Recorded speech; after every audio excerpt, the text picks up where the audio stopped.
What's up, everybody? It's Josh coming to you with another episode of the Affiliate Marketing Show. Please be sure to like, follow, and subscribe to stay up to date on all the latest affiliate marketing news, tips, and trends. Per usual, Josh from OfferVault, the industry's largest aggregator of all things affiliate marketing. We got you covered. Networks, programs, advertisers. I'll spare you the details, but if you're in this industry and you're living under a rock and you don't know about OfferVault, get to OfferVault.com right now. We are here to help you succeed in the performance marketing world. We also have Mr. Pay-Per-Call, Adam Young, as well as the industry legend, Harrison Gevirtz, as well as the CEO of WeCall, returning friend of the pod, Dave Maman. And not only are you a returning friend of the pod, but for those of you who have been with us the whole time, you might remember Dave was guest on episode number 1, and today marks episode number 100. So we felt it was only right to bring our buddy Dave back on the show to celebrate 100 episodes of the Affiliate Marketing Show. Dave, thank you so much for coming on the pod today again. How are you? Josh, great to be here. Congratulations on episode 100. I won't lie, when I was on episode 1, I thought this was just, I didn't know where this would go, and here we are, 100 episodes later. I guess that's 2 years ago, almost to the day, if I'm not mistaken. Although I will say that, I guess you forgot how to pronounce my name. It's Dave Maman, not Maman. Dave Maman, Dude, yes. I don't know why, but on Gmail, there's an E at the end of your name. It puts it in there. I don't know what's going on. It's a long story. It's a long story. You don't need to know. It's Dave Maman. And correct. He was trying to make it less Canadian for you. Wow, you're right. Yeah. We recorded episode 1, December 14th, 2022. So just over 2 years. Who knew? You surpassed my expectations. I didn't think you'd be here 2 years later. So congratulations. You proved me wrong. Yeah, and congratulations. I think you've done a great job, Josh. I think you've really brought a lot of value to the industry. I know my media buyers listen to your show, and I know going to the conferences, a lot of folks listen to your show. So congratulations to you guys on putting together something that seems to be of value to a lot of folks in the industry. I know I watch a lot of episodes as well. I think you guys are putting on a really entertaining job and a really entertaining show with a lot of value. So congratulations to you guys on your 100th episode. Well, Dave, we appreciate it. Dave Maman. Let's get it right, folks. Yes. I'm curious, man, 2 years. So what's been going on? I know we got a couple topics lined up, but I'm curious, just the cliff notes. How has the industry changed in your eyes? What's changed in your world over at WeCall? And, where are things at today compared to 2 years ago when we first spoke to you? Yeah. I think the industry, we're in a very fast-paced industry. And things change pretty quickly. You got to be ready to pivot in this industry. Offers go up, offers are hot, offers come down. In the spaces that we work in, regulation is constant. Affiliate cowboys come in, often destroy verticals. That leads to regulation. So it's been a pretty wild 2 years. We're still standing, and on the contrary, not just standing, I think we're actually thriving as an organization.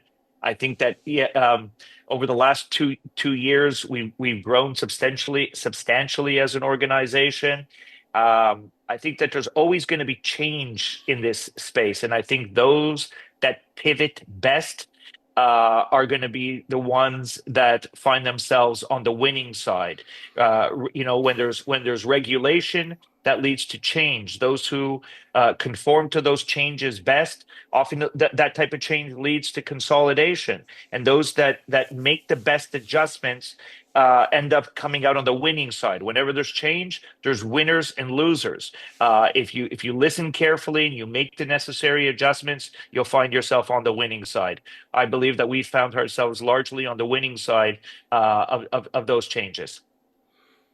Yeah, I mean, speaking of change, I know one of the things you wanted to discuss on the show is the new one-to-one rule coming at the end of January. What do you think that impact will have on the lead gen space? How can people start to prepare for said pivots, like you said, are definitely required to stay ahead in this space? That's a great question. Um, you know, I think one of the things we're going to see is a lot of folks that were traditionally just doing leads and lead forms. I think you're going to see a lot of buyers, whatever the category, move away from that. And we're going to see a greater shift to consumer initiated inbound calls. So I think that's going to be one of the primary shifts that we're going to see. As affiliates and publishers, I think that just means more competition in the space. In the last 2 years, we've seen a lot more folks enter the pay-per-call space. That's natural. Affiliates are going to go where the opportunities lie. We've seen the pay-per-call space grow, I believe, exponentially. I'm sure Harrison and Adam can attest to that reality, that we've seen a lot of growth in the pay-per-call space and the consumer initiated inbound space. I think this is only going to precipitate that transition from lead forms to inbound calls, because the buyers are going to be pretty uncomfortable with that. I know that there's solutions out there for the one-to-one rule, but I think that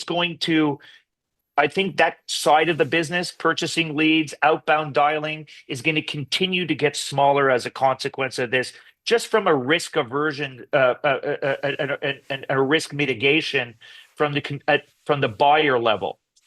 So that's going to create, naturally, as a secondary event, we're going to end up seeing more competition in the consumer initiated inbound space. So if you feel like the competition's been hot in some of the categories that you're in now, expect it to get even more ferocious in 2025.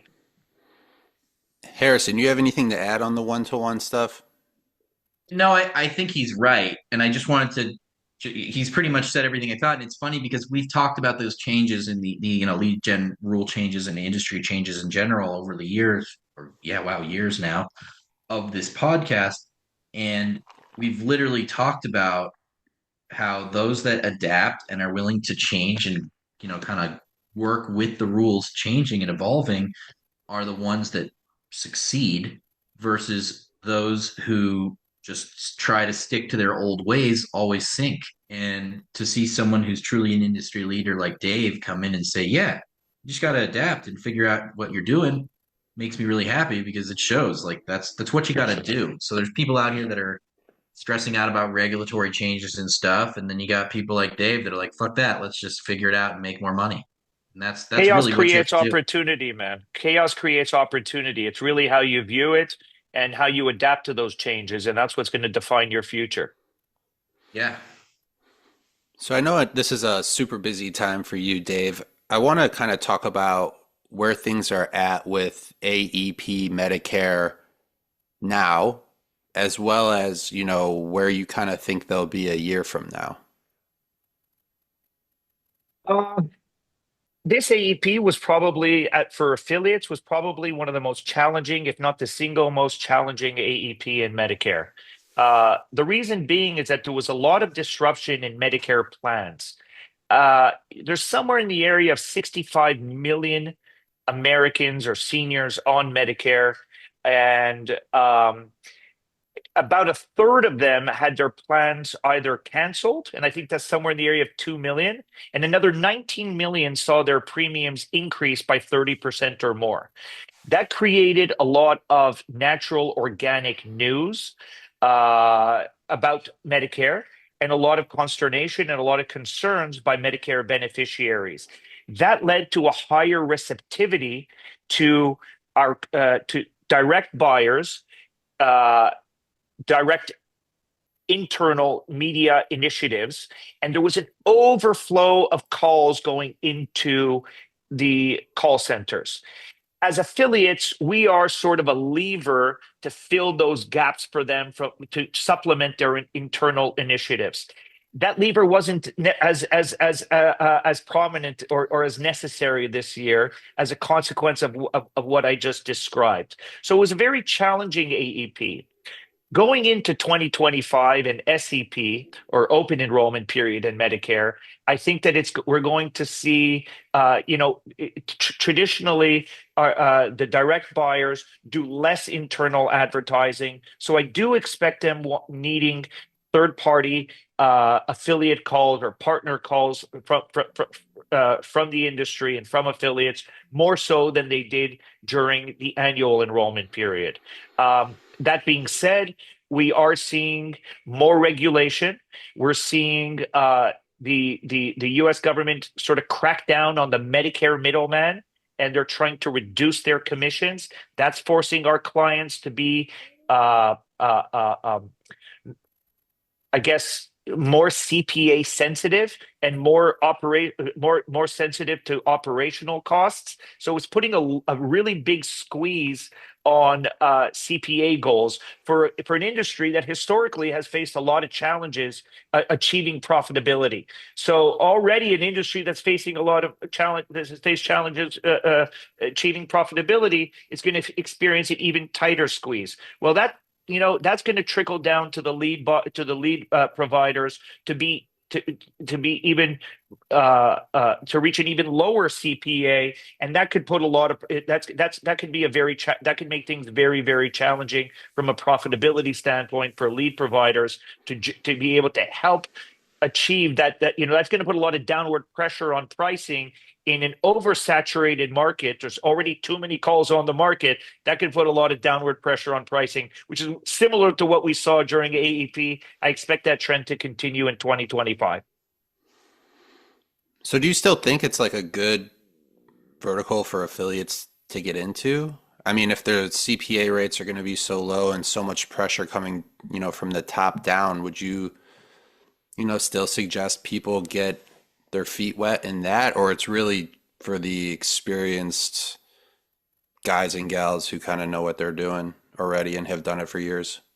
I think that if you're just entering the space, you probably don't want to start off in Medicare. It's oversaturated. The line between success and failure is quite thin. You're probably better off looking out for for a blue ocean to go fishing, because this ain't a blue ocean.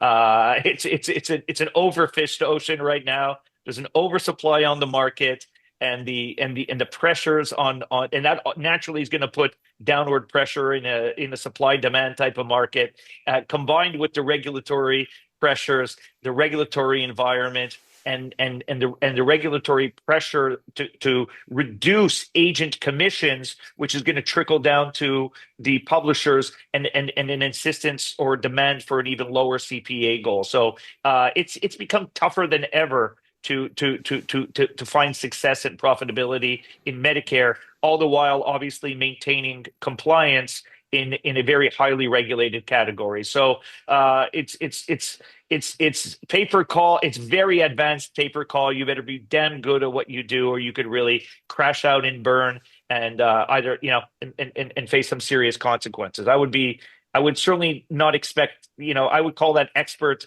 You have to be expert level pay per call to be running Medicare in a compliant way while generating the gold standard of calls that backs out for the client and helps them achieve their CPA goals.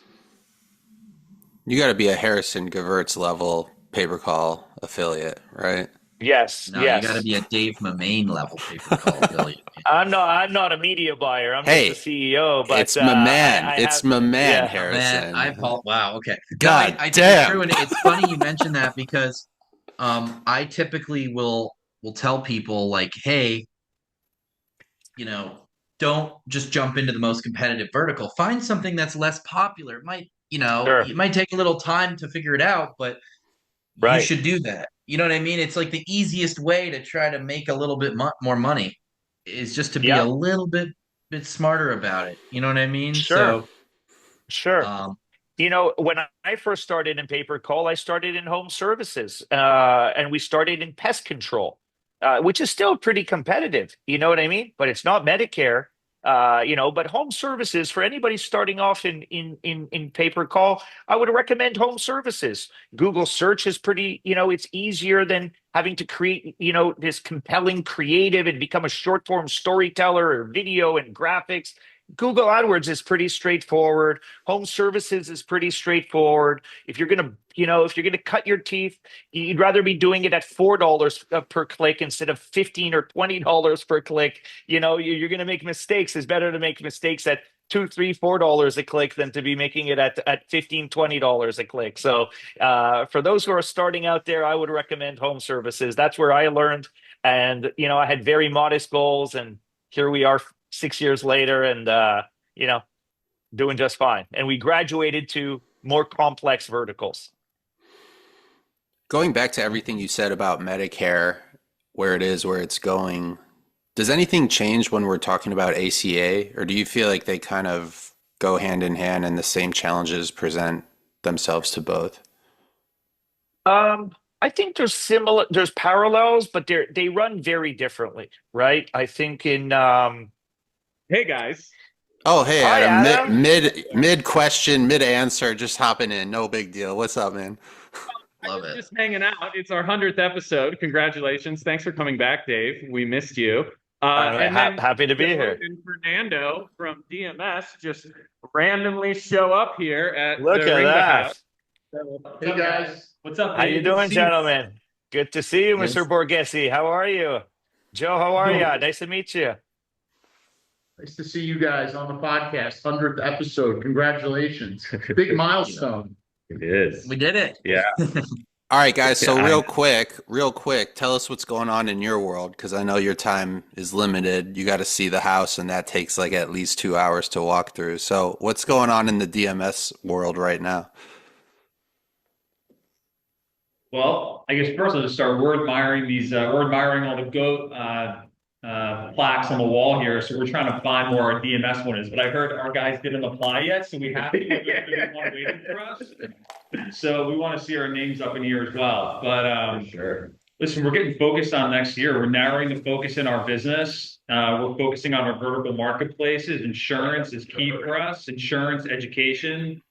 P&C being one of the biggest categories. We see a big shift in continually more clients moving into inbound calls, which we're excited about, which just caters to more ways, which is why we're here with Adam today. Like, we partner with Ringba and we're able to continue to do more business together. So, doing what we've done, being on the front side of the wave of the whole industry, moving with the trends in the market, innovating in front of that, and, collaborating with partners like this to ensure that we can deliver for our clients.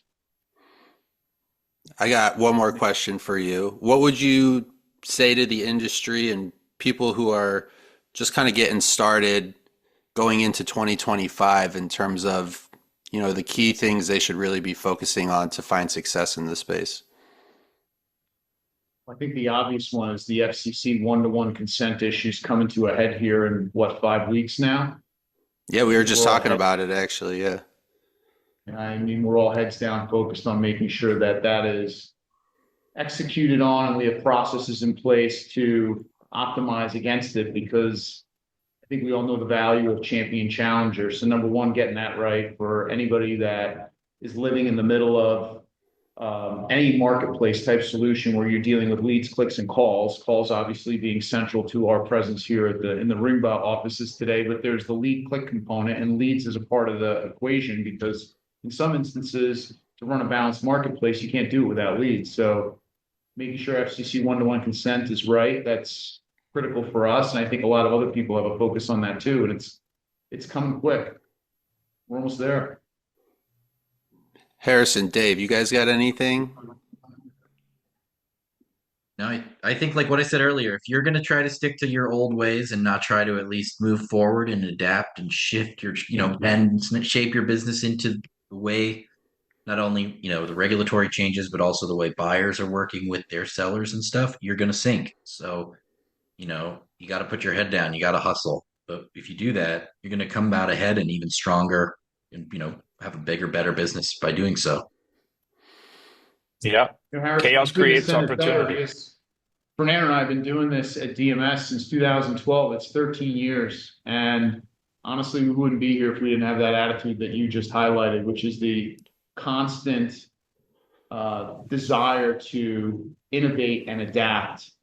And if you're innovating and adapting, you're going to stay on the front side of the wave. And dealing with the FCC one-to-one compliance. It's just another level of adaptation and innovation. And on the back side of that, or once you get through it, there's more growth. Exactly.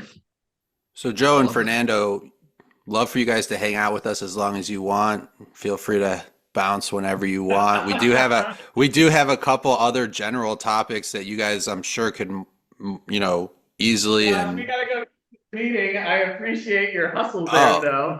Okay, cool. All right. Well, hey, I'm just trying to be inclusive. All right. We appreciate you guys stopping by. I'd love to get you on the show for your own episode in the future. So let's try and set that up. Sounds great. Sounds good. All right, good seeing you. Good to see you, man. Good to see you guys. Bye, guys. All right. Thanks, guys. So Dave, going right back to you related to ACA, before you were so rudely cut off. Oh my God. Who do they think they are? Rude.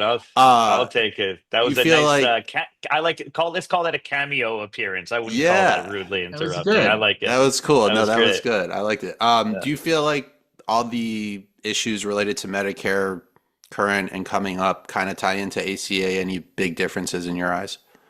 Well, we're starting to see the ACA market self-regulate, right? So it's not quite as regulated as Medicare, but we are definitely starting to see changes. We're starting to not just self-regulate, but we're starting to see regulation trickle in, and I think that's going to continue on the same trajectory as Medicare.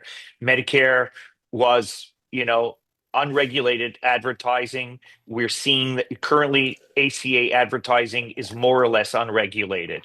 That has led to affiliate cowboys coming into the space that has and I guess using some more aggressive marketing angles that I think has become a race to the bottom. And that's never a good thing, right? And that just, it bastardizes our product, it commoditizes our product, and I think that cycle is now coming to an end. In fact, just last week, the FTC put out a press release putting the ACA market on notice, and warning the ACA industry, from FMOs to lead generators, to clean up their act, warning them that they are watching the industry right now and that they're ready to take action. And they gave a few examples of some actions that the FTC has taken in the past. I think that anybody in the industry should be taking that very seriously, reviewing their practices, reviewing their procedures, and making sure that they're doing things in a compliant manner. I think that we're going to end up seeing the industry self-regulate. I really hope that we see the industry self-regulate and that this race to the bottom comes to an end. And now we see a race to the top, where people are generating leads in a transparent, in a compliant manner, transparently, and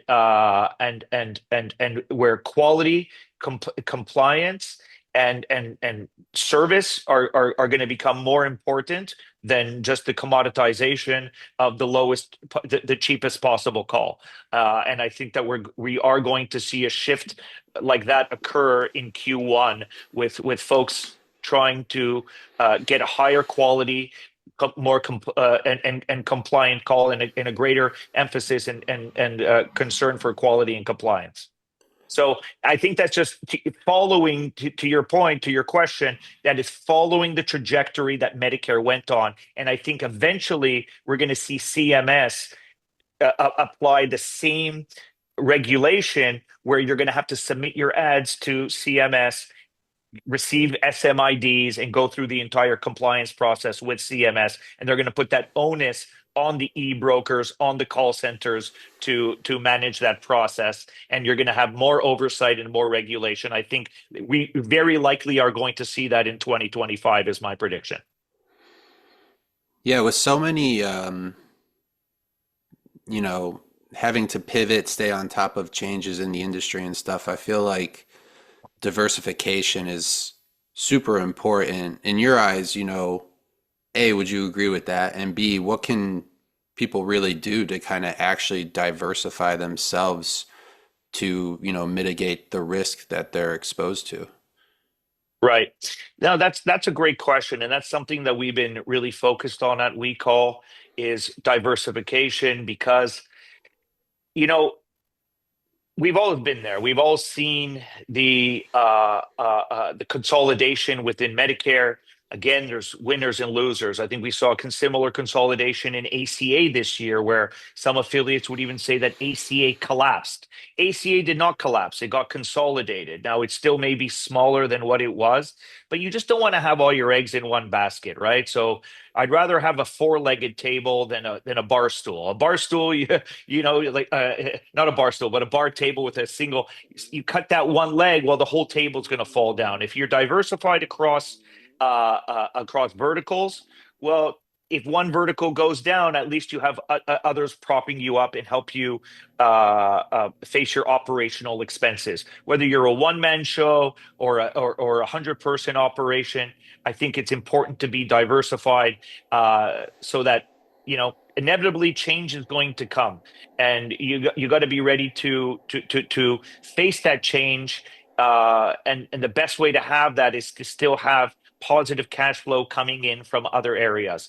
At the same time, you don't want to be distracted with too many verticals and be a jack of all trades and master of none, right? So I think it's about, you really got to thread that needle and try to find the right balance between mastering what you do, being amazing at what you do, generate the gold standard of leads or calls in what you do, but also make sure you're not putting all your eggs in one basket.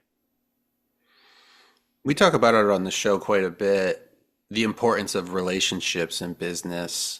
I would Oh, Dave is one the more king thing. of relationships. What's that? You're the king What'd of you say? relationships.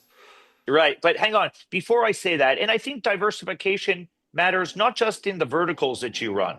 I think diversification matters in how you do things. Even if you're an advertiser or you're a media buyer, don't be a one-trick pony, right? So don't be a one-trick pony in the verticals you run. Don't be a one-trick pony in the platforms that you run. Learn other platforms. If you're good at Google search, learn GDN, learn YouTube, learn TikTok, learn Facebook.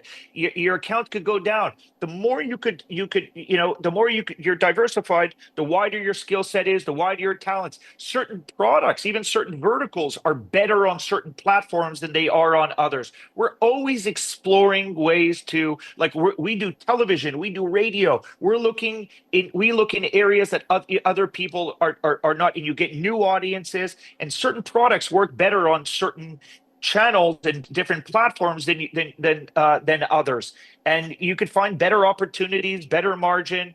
And an account goes down on Google, well, at least you're being held up by Facebook, or vice versa. So don't just look at diversification from a vertical or product standpoint, but you should also be looking at it from your own skills. Diversify your skills. I'm ready to run through a brick wall after that speech, dude. You got me pumped up. But yeah, I agree. I think that has to do with your skills of building relationships, like I was going into a second ago. I think it's super important in the performance marketing industry. My follow-up question to you is, do you agree with that? But B, can someone come into this industry with zero relationships and find success? And I'm assuming the answer is yes, but maybe it's going to take significantly longer than someone who's got those connections already coming into it. Yeah, it's harder. If direct relationships are a competitive advantage. Selling to a network who brokers your call puts you at a disadvantage to somebody who's a media buyer and is going to sell direct. There's a margin that network takes that is a network tax, if you will. And they're not really adding much value to that. Now, the line between success and failure is pretty thin. And we all start in this business with the objective of hitting our client's CPA. And if you're going to scale, you don't just want to hit their CPA targets, you want to exceed their CPA goals. And if you do that, well, that means they're probably in the money. They know what their LTV is. They know that if they give you a CPA goal, that means they're profitable, right? Naturally, that leads to scale. And if you're but in order to generate the good gold quality that hits their CPA in a compliant manner, it's not easy. It's really difficult, and you can't cut corners. So when you're working with a network, sometimes publishers find themselves having to cut corners to ensure that they're profitable while the network takes it 20, 25, or sometimes even up to 30% margin. That makes it really challenging to establish that value chain where everybody's winning, right? So it is challenging to get started when you're working direct. I will say that if you go to conferences and you do work, there are opportunities to work direct, but it's not easy. You're fighting for other people's budgets, right? The devil you know is better than the devil you don't know, and you're going to have to try to unseat somebody who's already successful. But that's what these conferences are all about. These buyers are there looking to diversify their own supply sources, and they're out there looking. And you go to these conferences, you meet one or two people, and that'll pay your conference for the next 15 years. And if you make the right connection. So I do encourage folks to go to conferences, network, and when you meet those buyers, you get your foot in the door, make sure you deliver on your promises, deliver great quality, great price, hit their CPA, do it in a compliant manner, don't bring problems to their door, and you'll be rewarded. Harrison, how much has, the relationships you built from the early days when you got started? I've been in this industry since I was a kid, and I still have relationships that I established when I was literally 15, 16 years old. And my dad taught me, reputation and relationships are everything in business. So what Dave is saying is so true. And, when you're brand new in this industry, you're going to have trouble getting that big direct relationship because people don't know you. You don't have credibility. They don't want to get screwed. And that's where working with some of those networks, et cetera, comes in handy because you can generate quality calls for these people. Yes, your margins are lower. You have much less room to party with in terms of when you're, buying ads and making sure you don't lose money. But as you gain credibility in this industry, that credibility is all you need. And the only way to build that is by doing things the right way, running a clean, business that generates those gold standard calls, don't sell people garbage. And then at the same time, while you're doing that, while you're running those calls, while you're, maybe your margins are really low because you're running really high quality calls, you should be going out and making friends and introducing yourself to those direct buyers and stuff. Because think about it this way: if you have a campaign with 5% margin, and then eventually your business reaches a level of scale and rapport that you're able to get those quality, top tier one merchants, well, boom, you're going to get an instant 20% bump, 15 to 30% bump. That's right. Instantly. And so, I think I've talked about this before. When I was, running media and buying traffic and stuff, if I had a campaign that I spent $1,000 on, I made $1,001 on, I didn't stop it. I kept running it because I made the dollar, and then eventually I'm going to optimize that $1 into $200, whatever it may be. And on top of that, there's ways to leverage relationships. Let's say I made 1,001, but I'm working with a network, and then I'm able to establish a direct relationship with that buyer. That 1,001 might be 1,201. Boom! Now you got a business. Yep, that's exactly right. And Dave is like the king, but I have a feeling Dave didn't always work, with a bunch of big direct buyers. He was the guy, looking for cap and chasing cap and networks, not that long ago in the grand scheme of things. But and to Harrison's point, I didn't. We were working with networks when we first started generating calls, and exactly as Harrison described, I knew I was generating gold because the networks couldn't get enough, and they were providing us disposition reports and feedback, letting us know that our quality was lights out. And what I did was I went to conferences and I got my foot in the door with my first direct buyer, and I showed them that we are generating amazing calls, right? And listen, there's ways to listen to calls and know who these calls are going to. And if you could find out who's in charge of their biz dev, you contact those folks and you let them know, hey, I'm working, I'm working with you indirectly. Give me a chance. You're basically bypassing the network at that point. I'm not sure if what contracts look like in networks, but at that point, you have a case study and you could show them, and you could even offer them free calls to show them that you are who you say you are. And, you find a way for them to have them give you a chance to show you that you could create value for their organization. And, you take it from there. But it starts with generating quality calls. Piggybacking off of the relationship building and maintaining stuff, do you feel like self-promotion plays a part into building those relationships? Is it good to do? At what point does it become dangerous? We see it all the time in this industry. Some people like to put stuff out there more than others. So I'm just curious, do you feel like it's important to do that to get the industry and people to know who you are? Or do you feel like it actually might cause more harm in the long run? The first thing I'll say is that while relationships are important, I think it's extremely important to not forget that we're in the performance marketing business. Perform and you get rewarded. Don't perform or bring me problems and fuck off, right? So it's that simple. There's nowhere to hide in this business, and that's the beauty of this. We're not running an agency and selling clicks and likes and views. All right, this is not vanity marketing. This is performance marketing. Perform or fuck off. There's no relationship that's going to save you from not performing, right? So that could only take you so far. Self-promotion is good if you're a network and you're or even just an agency like ours. I think self-promotion within reason and letting people what you do. It's when self-promotion turns into chest pounding and gloating how much money you're making and what a baller. And I think when you cross that line, you're going to start bringing unnecessary attention to yourself. People are going to try to spy on what you're doing, copy what you're doing, try to take you down. People that you think are your friends in this industry aren't really may not be your friends in this industry. While they may be your friends and going with you at the club, at these conferences and all, they're chasing your budgets. They're your friends, but they're also your competitors. And I think it's easy to forget that.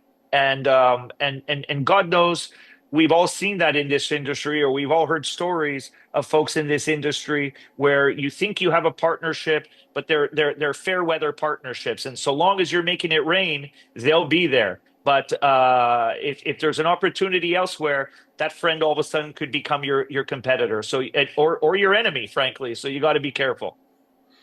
Follow-up question: what are your thoughts on self-promotion when it's related to your workout habits or your food intake? Look, Harrison, that was a dig at you, dude. Did you even catch that? What's going on, dude? I was waiting for a smile. You didn't even give me nothing, dude. Jeez. Oh, I'm tough. Go for it, Dave. I want to hear what you say about that. If you're a legend like Harrison and you got people that look up to you, and you could be a positive influence and have a positive impact on our community, then I'm all for it, right? And I think that Harrison has been a positive influence on our industry for a lot of people deciding to get into shape. We work in an industry where we travel a lot. People don't necessarily have the best dietary habits, don't necessarily exercise, perhaps consume a lot of alcohol. I'm all for somebody advocating a healthy lifestyle. I exercise 5 times a week. I meditate every day. I try to eat healthy. In fact, it's my 50th birthday in 3 days. I'm trying to take good care of myself here to enjoy the back nine of my 50, life. Man, you look like you're my age, so you're killing it. This is what happens when you take care of yourself and. Hey, just curious, what's your meditation practice look like? Are you morning, night? Are you mantra? Are you guided? What's your go-to? I use this headband called the Muse headband.